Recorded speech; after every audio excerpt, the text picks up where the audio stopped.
There we go. Hello, everybody, and welcome back to another Midlife Mojo Mondays. I feel like I haven't been here in so long. We took a couple week hiatus. Life just kind of happened and so forth, and that's how we roll. But I usually am here every Monday at 2 p.m. Eastern Standard Time. I do some kind of education or a demonstration or talk about a product I found I love or bring on a special guest like I have today.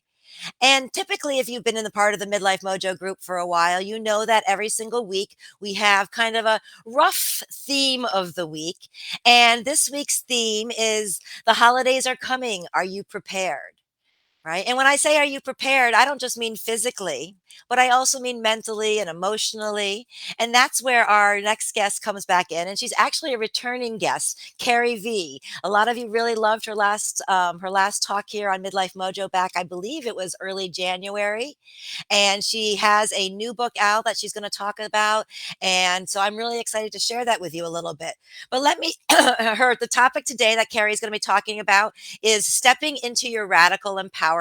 And that's all about what her book is about. So let me just share a little bit about Carrie, and then we will bring her on. Let me just hold on. There we go. All righty. So, Carrie Vee is a motivational speaker, published author, podcast host, and certified transformation, forgiveness, and REBT coach. And she helps those who have forgotten how to dream to overcome their excuses and live the life they were created to live. She is the founder of the Radical Empowerment Method, an online program designed to walk people through the exact method that Carrie herself used to move from a life of feeling invisible to a life of empowered success and action. Her newest book, The Radical Empowerment Method, Getting Off the Sidelines of Your Life and Stepping into Your Pow Pow Shoes, is now available on Amazon. And in this book, Carrie Vee explains the exact method she used to move from a life of stress and strife to a life of empowered joy, happiness, and abundance. Carrie Vee believes that choosing gratitude is foundational to a radical, empowered life. And one of her other books, 30 Days to Gratitude Journal, also available on Amazon, explains how the daily practice of written gratitude can and will transform your life. After going from burned out corporate general manager to seizing opportunities and creating the life she had been dreaming of, Carrie Vee uses her experience to motivate and lead others on a journey of radical empowerment. Carrie is a Toastmasters semifinalist in the 2020 World Championship of Speaking, as well as a keynote speaker of Toastmasters. You guys know I love my Toastmasters, so I have to definitely share that about her. But she also has competed in the Summit of Sway speaking competition and was chosen as one of the top 4 speakers. Carrie has been published in the second edition of 88 Ways Music Can Change Your Life, also on Amazon, and she's spoken on numerous stages, to men and women, motivating and empowering them to live the life they were created to live. So, definitely well accomplished woman. Let's bring her on. There we go. All right. Hello, hello. Yay! I'm so happy to be back. I am so happy you're back. Listening to your laugh, I'm like, oh yes, I'm so happy to have you back. Thank you, Miss Mojo. Absolutely, absolutely. So like I said, you were back here in January, Yes. and at that point, you had a story to tell. And now, this is now 9, 10 months later. You've got a book, a whole. I mean, I've been watching you. A whole other things have been unraveling for you. So I Yeah. would just love, before we get into talking about your newest book, and that's why I'm so excited to bring you on, Yeah. just kind of catch us up a little bit. For those who are just brand new to Carrie V, who are you? How'd you get here? Why Jill want to bring you on? All that kind of good stuff.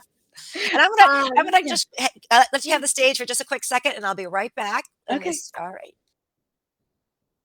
Hey, everyone. I'm so happy to be here. Jill is amazing. As you all know, I love her. I love to hear Jill speak. I love to hear her laugh, and I love to watch what she does. I read her books, and she's freaking amazing. So thank you for letting me on this stage because Jill is tough shoes to fill. I to get me here, this is a journey that I have been on for over a decade. I'm 55, and When I was in my 40s, I began to get very restless. Like I knew there was something more for me. I just didn't know exactly what it was. I knew I wasn't living the life that I had always dreamed of living. I had always dreamed of motivating people, of inspiring people. It's what I used to do as a little girl. My dad called me his little bowl of sunshine because he could take me anywhere and I could write in a room. It was my personality. It was the joy that was bubbling in my heart all the time. And I found myself in my early to mid 40s feeling that joy slipping away from me and wondering what exactly I was supposed to be doing with my life. My brother was diagnosed with terminal cancer in that time. And he fought this cancer for 3 years, colorectal cancer. It was very advanced when they found it. And I spent so much time with him while he was going through treatments. And in those 3 years that he fought, we had one good year with him. And we traveled, we did so much stuff. And then the cancer came back. And I was sitting and talking with him on a Sunday at breakfast. He had wanted to take me and my husband out to breakfast. And it ended up that that was a day, a week to the day, a date of the week, however that goes, to when he would be passing away. And we were sitting in this restaurant. He was so tired. He was like kind of laying on the table, and he looked over at me and he grabbed my hand and he said, "You have a gift, little sister. Promise me you're not going to waste it. Promise me you will help others choose more life while they still have life to choose." My brother died 1 week later. The next Sunday, we held him as he died. And I remembered this promise that I made to him that I was going to use my life to help others choose life. And soon after he died, within a few weeks, I had a dream about my brother. And in this dream, I walked into a restaurant and this gentleman was sitting with his back to me, and I knew it was my brother Billy. I just knew it was. And I kept trying to get his attention and he was ignoring me. And I was like, "Billy, I don't know why you're not talking to me. Why are you ignoring me?" And in my dream, he was seated. He looked up at me and he said, "Because I died. I died, little sister. It's why I can't come to your house. I'm not here anymore. I'm only here to give you a message. Life is short, little sister. Choose wisely." I woke up and I knew that message was given to me as a wake up call. Life is short, little sister. Choose wisely. And I'm sharing it with you. Life is short, my friends. Choose wisely. I started on a path of learning how to become an effective speaker and how to pour into people, how to be the better coach, how to live my life in such a way that it would help you choose the life that you were created to live. I have been on this journey since 2010. He passed away in May of 2010. In that time, it has been at times, you know how life is. Sometimes you're on the mountaintop and then you are down in the valley. That's life. Life is a series of ups and downs, and that's the way my journey has been. I would love to say that it started at one corner and went up to another, but it does this. It's a climb, but there's little ridges along the climb. And sometimes you lose your footing and then you get back on the path. In that time, we lost my dad to heart disease 4 years after my brother. My mom started to falter with living alone, and so we moved. She moved 3 hours north in with my husband and me 3 years ago, which was amazing. I would never, ever change it. I loved having my mom with us. So this past December of 2020, I was diagnosed with cancer myself, the same cancer that took my brother, colorectal cancer. Mine was early. And I was scheduled for early January to have half my colon removed. And in that time, my doctor, very wise doctor, recommended genetic testing because of all of the people who had died of colorectal cancer in my family. I'd actually had a doctor one time tell me, "Yeah, it can be hereditary, but it's all your lifestyle. If you just eat better, you won't fall victim to this cancer." And I held on to that. So when I was diagnosed with this cancer, I was angry at my body. No, no, no. I have been feeding you organic food and drinking almost a gallon of water a day and working out. I got my whole health in order. How do you have the right to have cancer? I was furious with my body. furious. But I had this cancer and it needed to come out. And I knew that there was more work I could do on my own health and well-being, not just working out, not just eating great food, but my stress level, my sleep, my mental clarity, everything. But this doctor recommended genetic counseling, and it ended up that I have a syndrome called Lynch syndrome, which is a missing gene in my body. And we started to kind of follow things through and realize that it most likely came through my mother and that my brother also most likely had it. So after I got out of the hospital, we decided to get all of this going, this whole thing of getting people tested. We had my mom tested, and she tested positive for Lynch syndrome, which didn't come as a surprise when we looked at the family tree of how this disease came on us.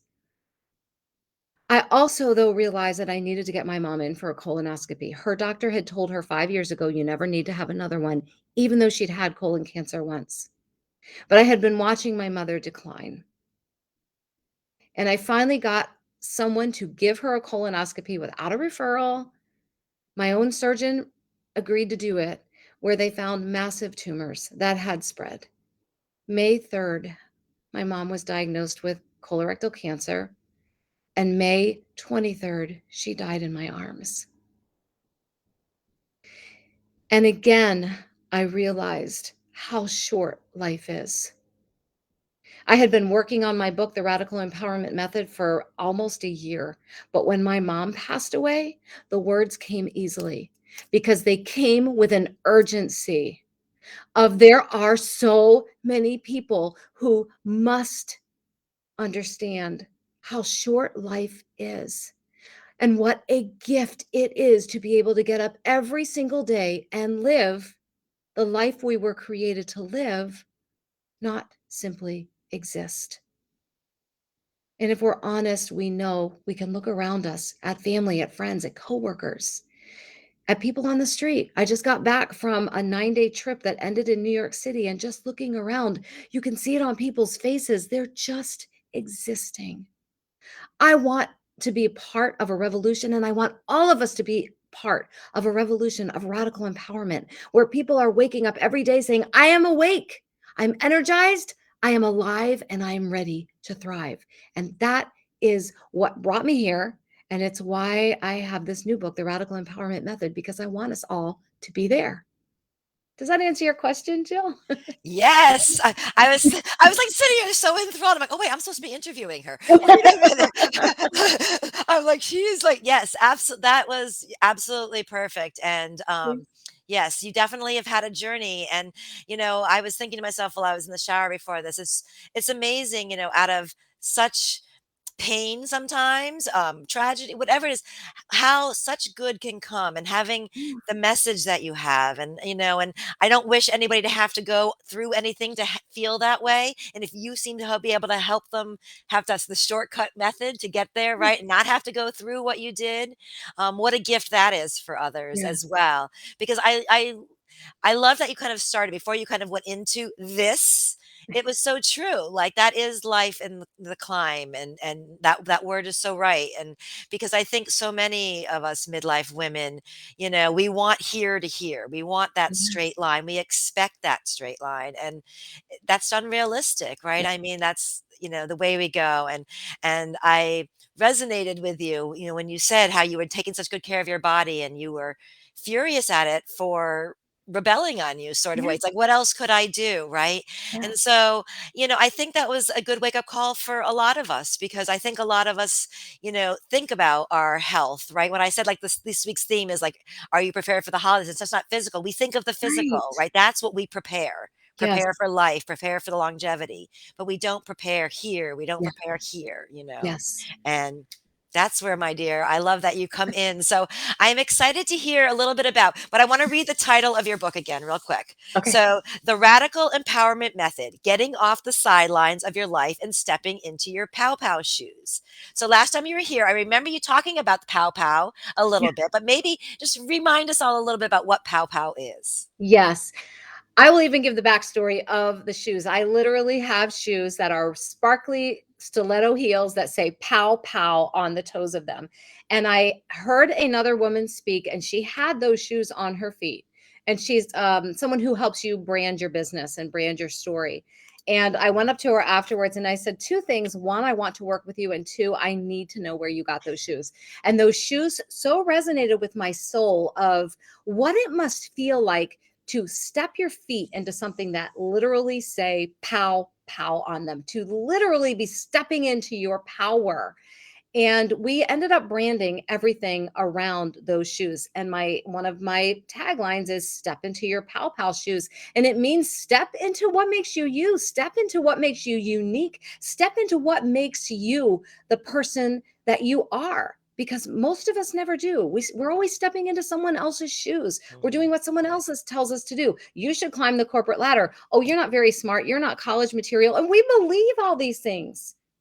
And we need to put our own shoes on, our own pow pow shoes, step into our power, and start walking forward.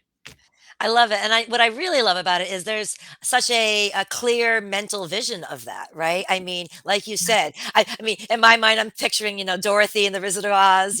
I'm looking at the picture of you in your red stilettos. We're gonna hold up that picture again in just, a second when I put up your book. But like literally, I just think it's so true. And whether it's literal red shoes, stilettos, or figurative, pow pow Exactly. shoes.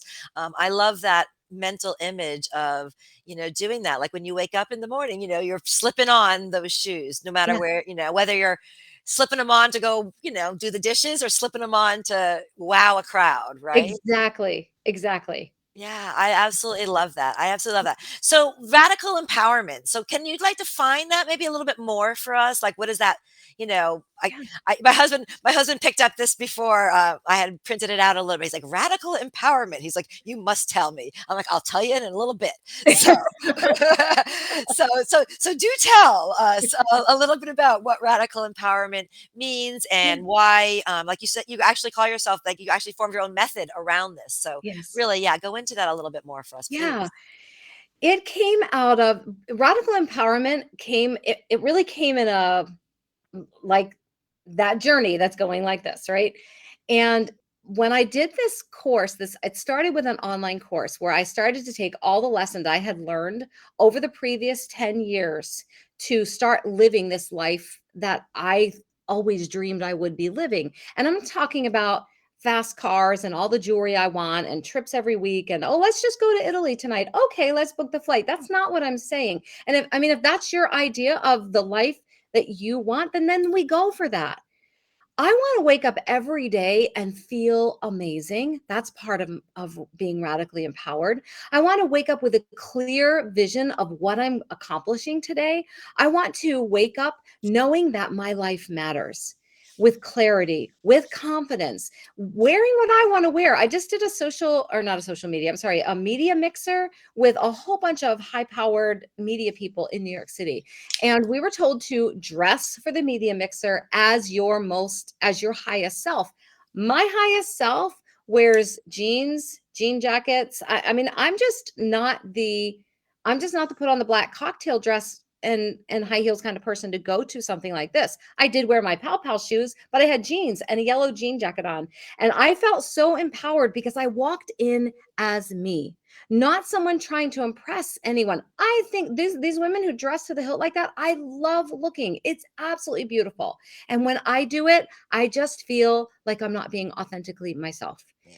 And so being radically empowered is understanding who you are and embracing that person. I used to always try to, oh, I love the way she dresses. I'm going to buy clothes like that. And I would just keep doing it and keep changing my style because mistakenly I thought what was making me attracted to those different clothing styles was the clothes. And it was not. It was the confidence of the woman wearing them. Yeah. Wow. Yeah, Wow. It's so big true. difference. Yeah. Yes. And you're so right. We kind of look for other people to follow they've got what we need, right? Right. Right. And my husband always says that you're always after the next thing, and Yes. that's taken, it's like I said, as now I'm in my 50s starting to say, okay, who really are you, right? Like, Yes. I thought I Mm. knew who I was, but, where are we coming from? And so I Yes. love that you talk about clarity a little bit, and you said embrace you because Yeah. I that makes me so happy to hear you wore jeans to a big pow pow event there, that you were right, and you had your shoes and you felt you, because Yeah. I think if you had shown up in any other way, you would have been less you, right? You would have Yes. shrunk, you wouldn't have had that. I think that's a reminder, ladies, for all of us, right? Yes.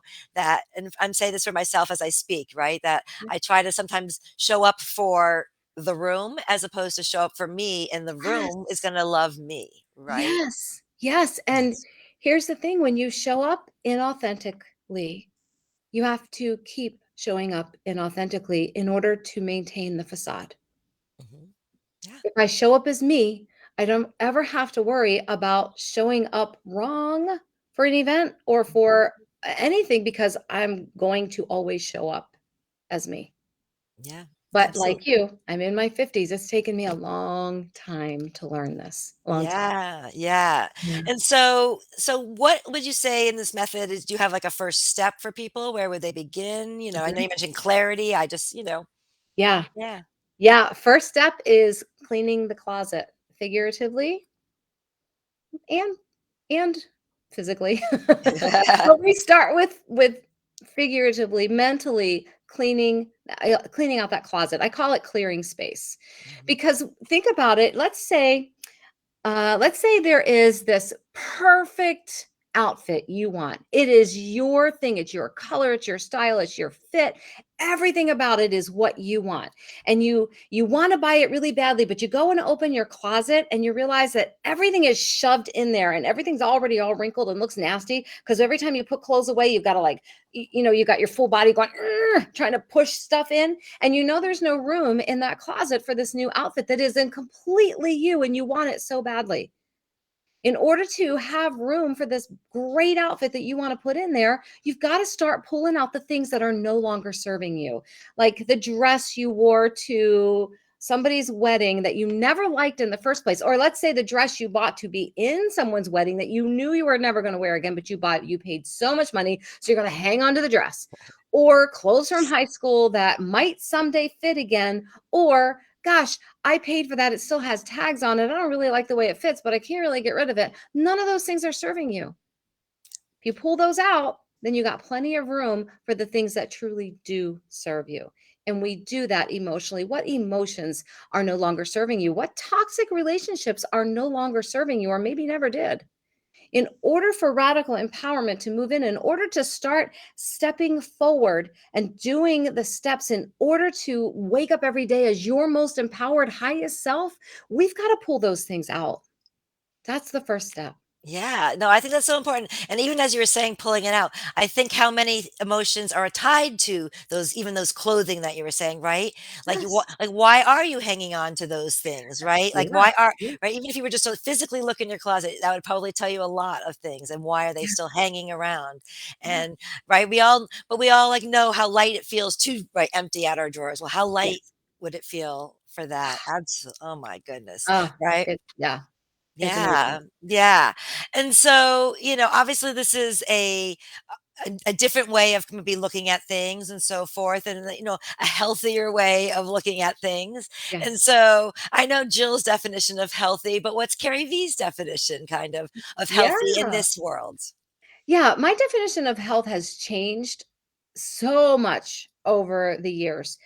Way back in my 30s. Well, I so grew up extremely heavy, 100 pounds overweight by the time I was in high school. And my definition of healthy was skinny. If I Mhm. could just be skinny, if I could just be skinny, if I could just be skinny. I was in Weight Watchers the first time when I was in grade school back in the day. They let grade schoolers in. And so I knew if I could be skinny, I would be healthy. In my 30s, going through a divorce, I developed an eating disorder, became very anorexic, a laxative induced bulimia, completely annihilated my metabolism, my hormones, all things that I am still now in my 50s still trying to reset and get my body back to a homeostatic um, Mhm. place, right? So my definition has changed a lot. It has gone from skinny. At my very skinniest, I was anorexic. I had bones sticking out. I was like 85 pounds and I was so ill, but I was skinny. And talk about cleaning out a closet. Letting go of the clothes that fit me at that time was so emotionally hard. Yeah. Uh, But I realized, my husband even said, "Why would you ever want to wear them again? They represent a very dark time."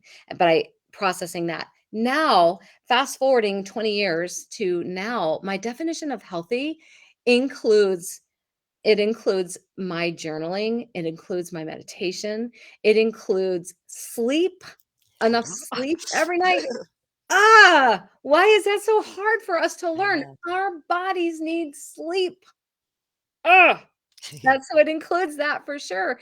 It includes it includes eating all kinds of foods, but not binging on the cookies.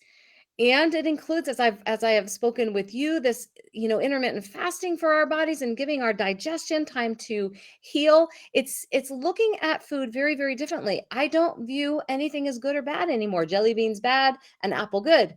Yes, I know what is healthier, but I make room let's see, a healthier choice for my body to metabolize. I don't know if I'm putting that exactly right, Yeah.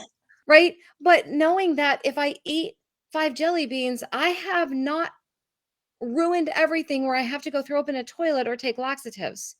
It's a very different mindset. Yeah. It is healthy is loving ourselves from the inside out, taking self-care time for myself, soaking in a bathtub with Epsom salts, is all part of health and fitness. It's moving my body. I just want women so much to understand that there's so much more to it than choosing to, I don't know, choosing the apple over the jelly beans. It's such a tiny part of it. Yeah. Oh, absolutely. Yeah. Yeah, Oh, it's like so it's like we compartmentalize health, right? So yeah. this is health, but this, what is this?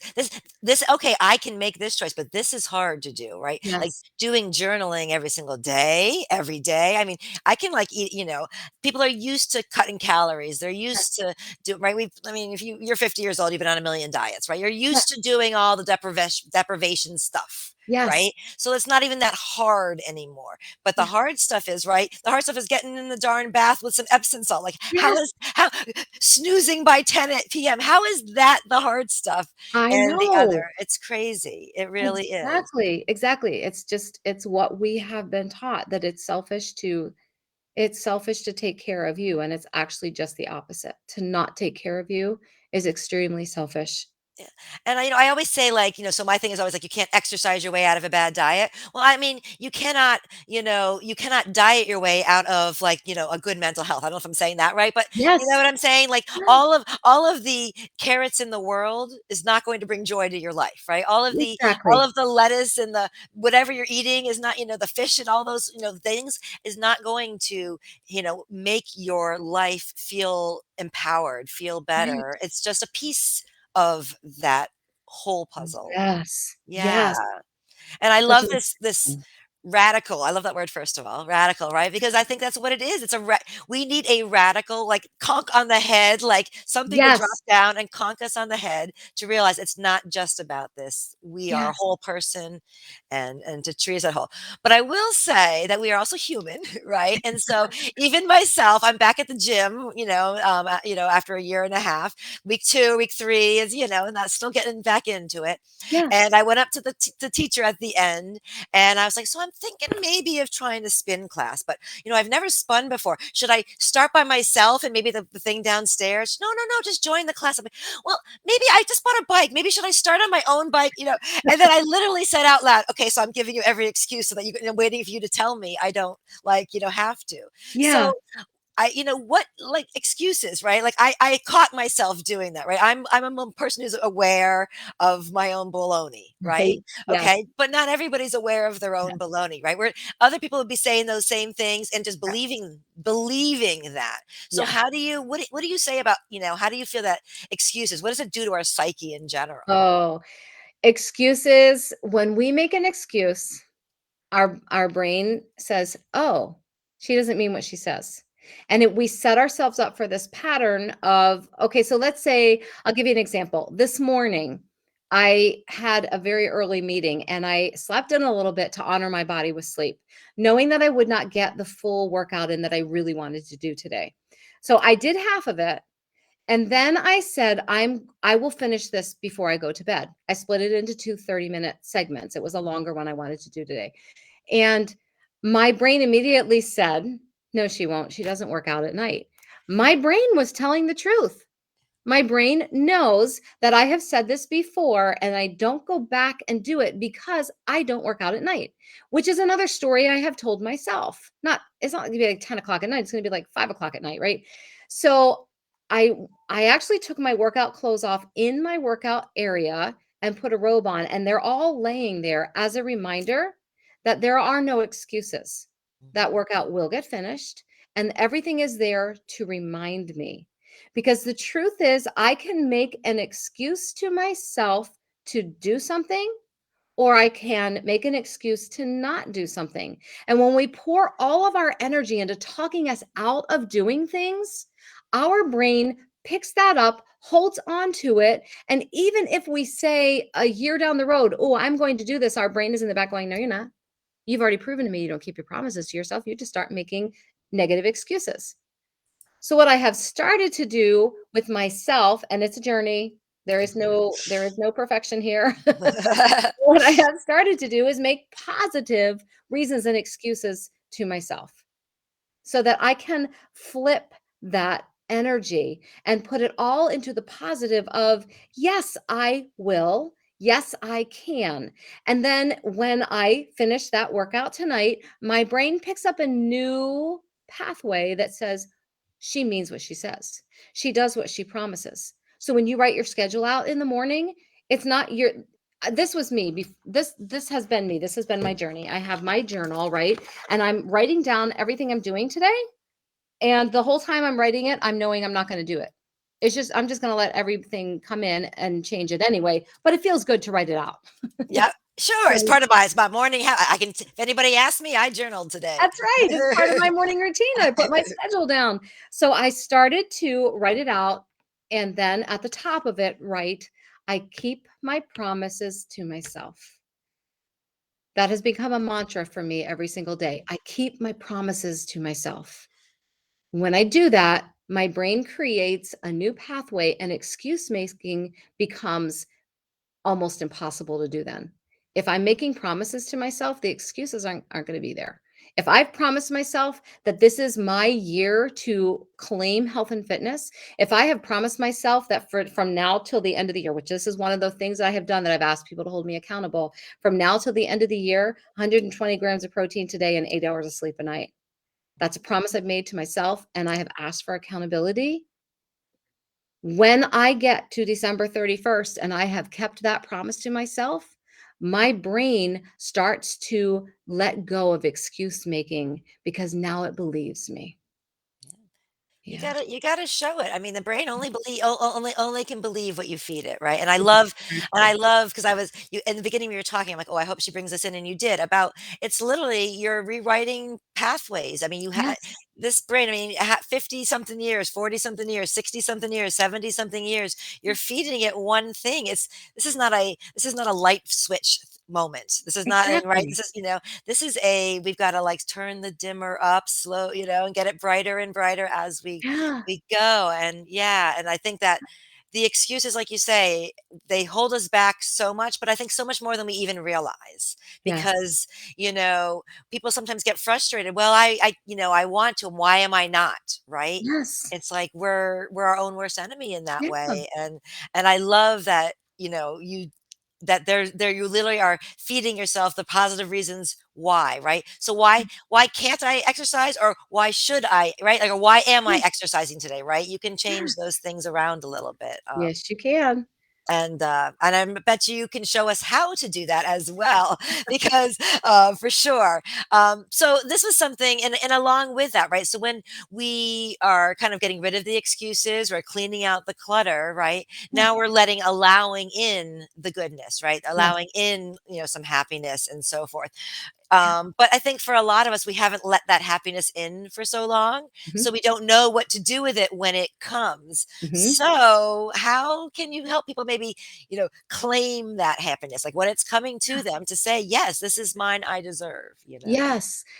I love this question. People will ask me even now, so it's been 5 months since my mom passed away, just so quickly. It would just Mhm. no one was expecting it, and it took us all by complete shock and surprise.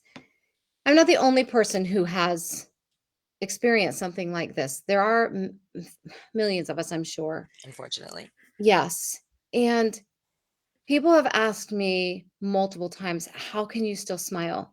The doctors missed this for a year and a half while you were asking, "Why is my mom declining?" They missed this. "Aren't you angry at them? Don't you wanna sue them? Don't you wanna" Well, what I want is to live my happiest, healthiest life. And that happiness is there. That just pretends it's a shelf. That happiness is always sitting on the shelf, just like, okay, on the shelf behind you, Jill. Mm. That book, No Sweat, It's Just Menopause, can sit there on the shelf, unused, or you can take it down and open it and read it. And by the way, if anyone listening hasn't read that book, I've read it about 20 times now, so make sure you read the book. That's Read the book. But it's sitting there. It's everything on the shelf is just sitting there doing nothing unless you take it down. And happiness is the same. Bad things happen in life. They do to all of us. Mhm. Was it Abraham Lincoln who said, "A man is as happy is about as happy as he chooses to be." It is absolutely a choice, no matter what happens in your life. I recently talked with a woman. Her name is Lisa Luckett. She has a book that I highly recommend. She lost her husband in the first trade center that was attacked. And the plane came in at just at the level where he was working and left her with 4 small children. And she said, "It was a tragedy. It is a tragedy. I lost my husband, my children lost their father, his parents lost a son, and the biggest tragedy that she feels on that day was the loss of happiness in the United States." She said, "We went through a horrible, horrible tragedy, and I miss my husband to this day, 20 years later. But on that day, America was told that happiness was wrong. We shut down any laughter. We stopped ball games.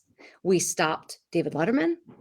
Laughter and fun we were told that they were wrong." And she said, "What we needed was to laugh more. What we needed was more laughter and more joy. But we were taught that the choice of happiness was wrong because we had been attacked." And she said, "It was horrible. It was absolutely horrible. But more horrible was the fact that if we laughed or smiled, we got, 'How can you laugh and smile when tragedy has occurred?'" And she said, "My children still needed to laugh and smile. And that's what I gave them." She Wow. took it off the shelf. And that's what we can all do. It is a choice to sit in the sadness or get up and laugh. So at my mom's funeral, I spoke and I said, my mom wanted us to remember her with joy, to laugh about the funny things that she did. My mom couldn't get in the right car to save her life for her entire life. Now, no matter where we went, she would go to a car and she would go to the wrong car and we'd be like, "Mom, over here." It's not even the same color car. It didn't matter. That's so funny. Oh I my know. gosh. I know. And so we were laughing about this even at her funeral. While we were crying about losing her, we could pull the laughter down off the shelf and bring it into our beings.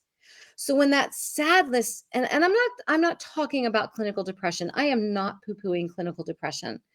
I am saying that in everyday life, the stress comes in, and the job and the horrible boss, and maybe teenage kids that are fighting with you over the color of their nail polish or whatever it is.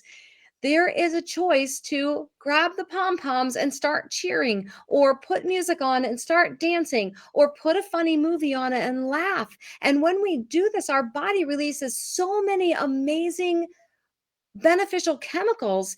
in our it just releases all this stuff that starts to reduce the stress, which then helps us avoid headaches, avoid cancer, avoid illnesses.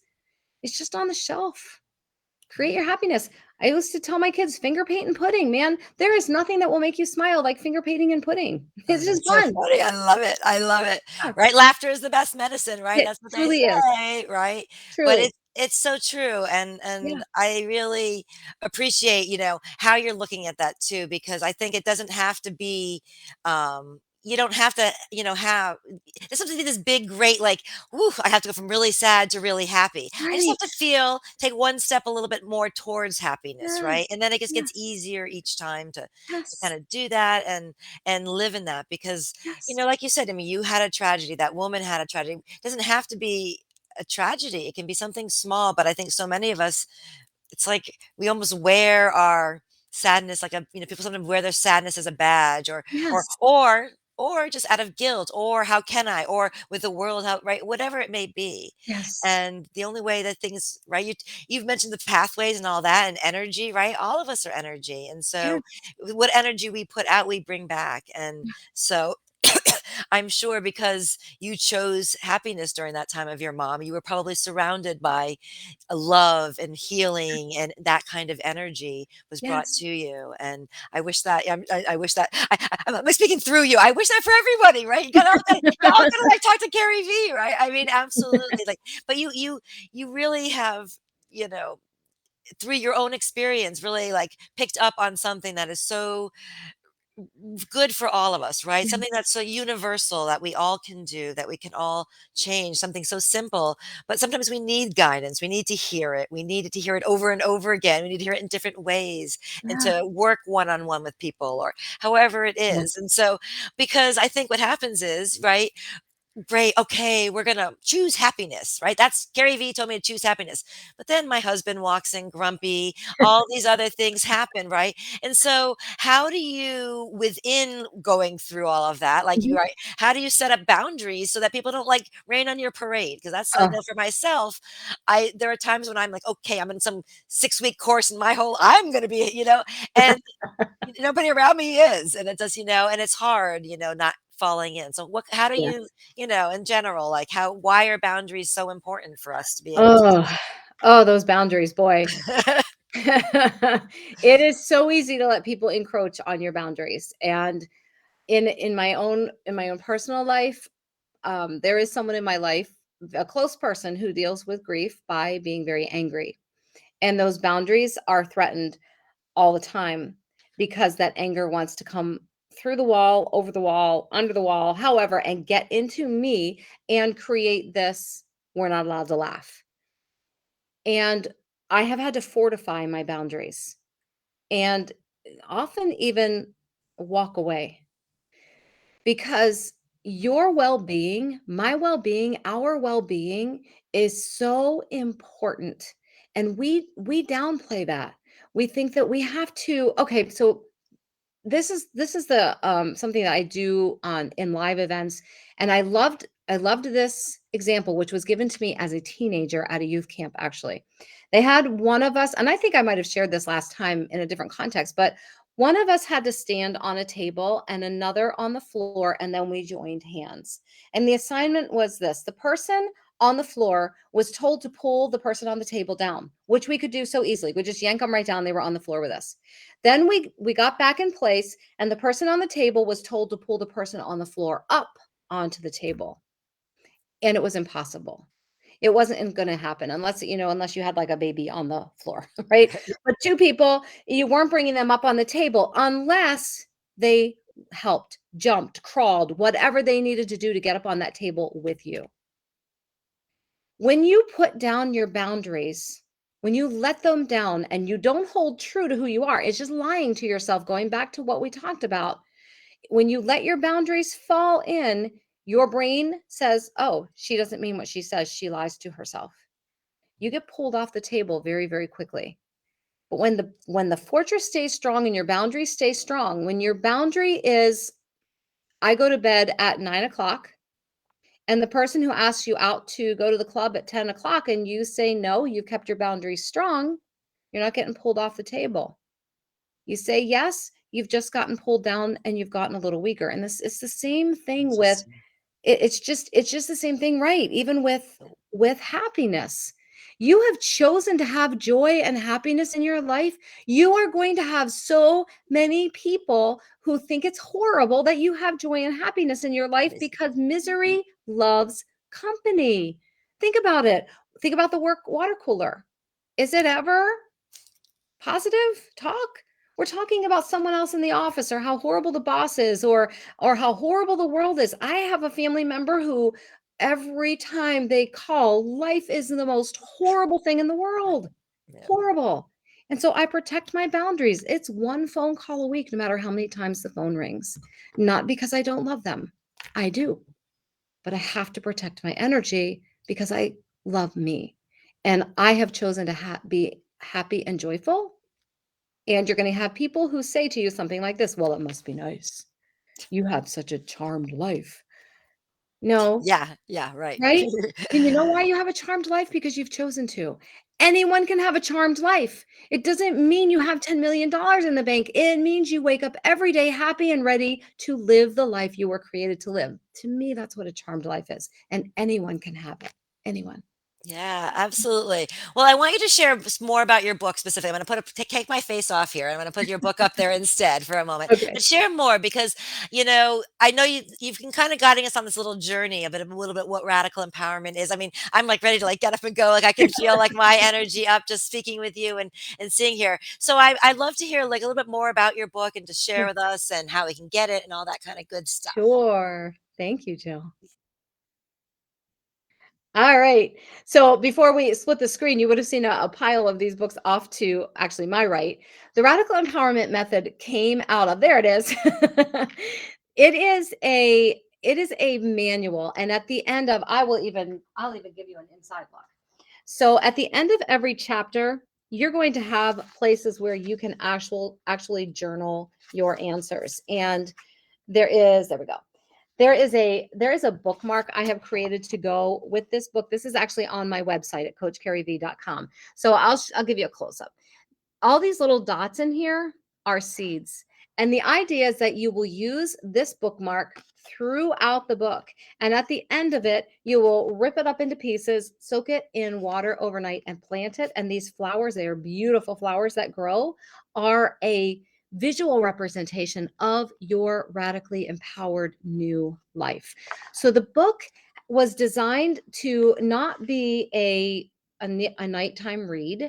You could read the whole thing probably in an evening or a weekend. It's not that long because what I wanted to give you the instructional part, telling stories in order to explain what I am talking about, but the beauty and the magic happens in the journaling prompts. You are going to journal for 7 days on clearing space in your emotions, in your heart, clearing all the gunk out that is no longer or never served you. That's chapter 1. So chapter 1 is going to take you 7 days to get through because you're going to journal every single day about what you are clearing out of your life. And then we move into happiness. We move into your healthy lifestyle. We move into excuses and complaints. We move into, so this chapter takes a while. We talk a lot about forgiveness and grief. And I put them together in the same chapter because a lot of times, I'm going to say all the time, I'm just going to claim that grief is made so much heavier and a much darker journey when you are also harboring unforgiveness. When you live a life of forgiveness, grief becomes actually quite a beautiful journey. It's something that I am gearing to teach an entire mastermind on in the beginning of 2022 because so many of us are going through this, and grief can be this beautiful journey that ends in this beautiful realization about you and the world around you. But when you're harboring unforgiveness, that journey becomes something that is so hard, if not impossible, to get through. You'll stay in the anger stage, you'll stay in the denial stage. Because then when you start to move through the grieving process, that unforgiveness starts to come back in. Maybe it's unforgiveness towards that person or something that person did that you thought they should have asked you for forgiveness for. It's just it's so multifaceted. We spend a lot of time on forgiveness and grief in this book. We talk about changing your path and stepping into your clarity. We even talk about decluttering. We talk about decluttering your physical space because you're not at your best when your life is cluttered with stuff. It can't be. Your brain can't function around clutter not well. So we talk even about that. And then we talk about changing your path and finally being on the path of your radical empowerment. We talked when the first women that I took through the beta of this program, it was called Felicita Academy. Felicita means happiness in Italian. But as we went through it, the women were the one who gave me the name. This is more like radical empowerment, over the top, extra special, being empowered. Women that went through the beta are still working within my group coaching program because they want so much to wake up every day knowing that this is the life they were created to live and they are stepping into it. Changing your path and setting a new course is the outcome of working through clearing your space and clearing the clutter and working on happiness and joy and letting go of this unforgiving attitude and moving through the grief that has come into your life. All of it culminates into this journey of radical empowerment and changing your path. So the book is available on Amazon. It is also available on my website, which is simply coachcarrievee.com. The bookmark is available only on my website. So however you want to get your hands on it, I would be honored for you to do so. Thank you, Jill. Awesome. I can't wait. I know I'm going right. I had an Amazon list for today, so I can't wait. We'll be just adding it to my little list there, and I can't wait to read through it as well. I think Thank you, Jill. I'm definitely excited. And so I know you talked about journaling. I love that that's part of every single chapter.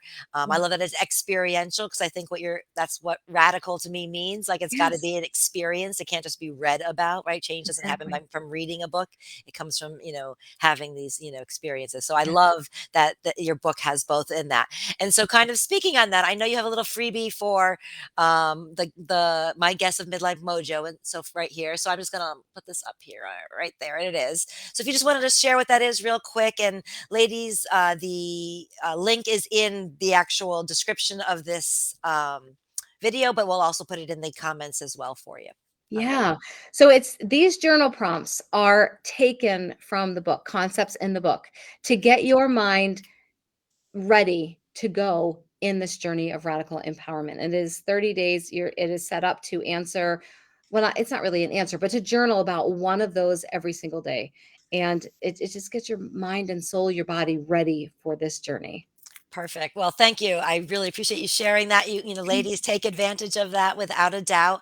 And I know you and I didn't touch on this before, but you had just mentioned something. You have a program. If there's a program you want to share as well, I don't know if you have something going on right now or Yeah. you're taking hiatus, but if there is something going on, please do share about that as well. I think that after people have a lot of my ladies watch this on the replay when they get off of work. I choose 2 o'clock in the afternoon because it's convenient for me. But a lot of them reach out to me afterwards and they want to connect. And so beyond your book, how can they connect with you and maybe get involved, with you? Yeah, yeah. So on Instagram, it's I am Carrie V, and I'd love to hear from you. I am actually just enrolling new women into my Confidence and Clarity group coaching program, Mhm. which is we meet every single week. We do some hot seat coaching. We answer questions. It is a community. These women are amazing, and these are the concepts we talk about, and we make sure that everyone is walking in their own power. Some of these women have been with me for 3 years straight. They just keep coming back. They Who would want to leave you? Right? As you said, you're a bowl of sunshine, right? Your dad was right. Absolutely, Thank right? you. You attract people with that, and Yes. but I think that your energy builds other people's energy, right? And they want to stay in that energy, right? We all want that, Yeah, right? And it's just finding, so I love that you have a group of women that my women also could be a part of yeah. because I think. the more we are around positive women going in the direction that we're going, working on the things that the less alone we feel Yes. and the easier it is, for Yes. sure. So I love that. Exactly. Thank you so much. So before we say goodbye, and ladies, just so you know, I know during the week I've been putting up all those little links for her, but I'm going to have Carrie V afterwards put all the links to all of her stuff in the comments. So you'll no way you won't be able to find her. I promise you. And if you haven't watched her video from back in January, we definitely spoke about another topic. So definitely go back and look for that January video as well. But do you have any kind of just final thoughts you want to share at all? Or, Yeah. yeah, Yeah, I do. I actually was sharing something with my husband this morning. He actually got something that he has wanted for quite a bit of time over the weekend. And this morning he got up and he was saying, I don't know, maybe I shouldn't have. And I stopped him and I said, here's the thing.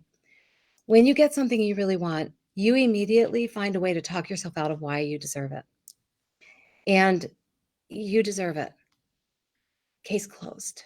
And mhm, that's my message for you. Listen, you deserve everything amazing that life has to offer. We are taught that it's wrong. We're taught that it's selfish. We're taught, many of us are taught we don't deserve good things in our lives. I'm here to tell you, you do. You absolutely do. Take those good things down, put them on, and enjoy the feeling because you're worth it. You're worth it. perfect. Perfect. Perfect way to end. Absolutely. Well, I truly have enjoyed having you back. Me I too. know there's probably some more books in you, so we'll probably have you back again down the road. Thank you, Jill. But I just thank you for sharing with my community and hang out there for just a few minutes. And ladies, hang with me just a few minutes as I wrap things up here. So, yes, I haven't been here for a couple of weeks, so I just wanted to kind of give you a little bird's eye view into what we've got going on in the Midlife Mojo world coming up next month. But look for another giveaway that I'm involved in, bringing a lot of wonderful women as well to you, offering just their own gifts, right? We always talk about Midlife Mojo. We just talked about it in here, right? My area of specialty really is more of the health wellness area, but it's not just about that, right? Mojo is all areas of our life, our physical, our emotional, our spiritual, our sexual, our hormonal, every little bit. So I love that being a part of these giveaways because I feel like it gets me to be able to find a way to introduce you to just so many people and kind of a one shot way. And then you get to kind of find the people that you resonate with because, we all hear our messages differently from different people. And so, I mean, just listening to Carrie V, I'm just like right on the edge of my seat. I'm sure some of you were as well. And so that's what I do here in Midlife Mojo is really working this year on just trying to bring people to you who I personally just feel are doing just amazing things in the world. I always call them women with mojo, right? And I just want to spread that around with everybody. So we've got that. And that being said, I also am working on another book, kind of like a or excuse me, melt the midlife middle, intermittent fasting, kind of part two, kind of beyond the basics. There's no title yet, but I hope for that to come out sometime in January. So that I may be calling on some of you for a little bit, some little testimonies and some little stories to weave in through it as well. But some just good things that you can look forward to. So I thank you all for being here for another Midlife Mojo Monday. As I said, typically I'm here Mondays, 2 p.m. Eastern time. So definitely join us again. And if you were watching on the replay, definitely join in the comments. Let us know that you were there. Say hi to us. And that's it. Have a wonderful, wonderful week, everybody.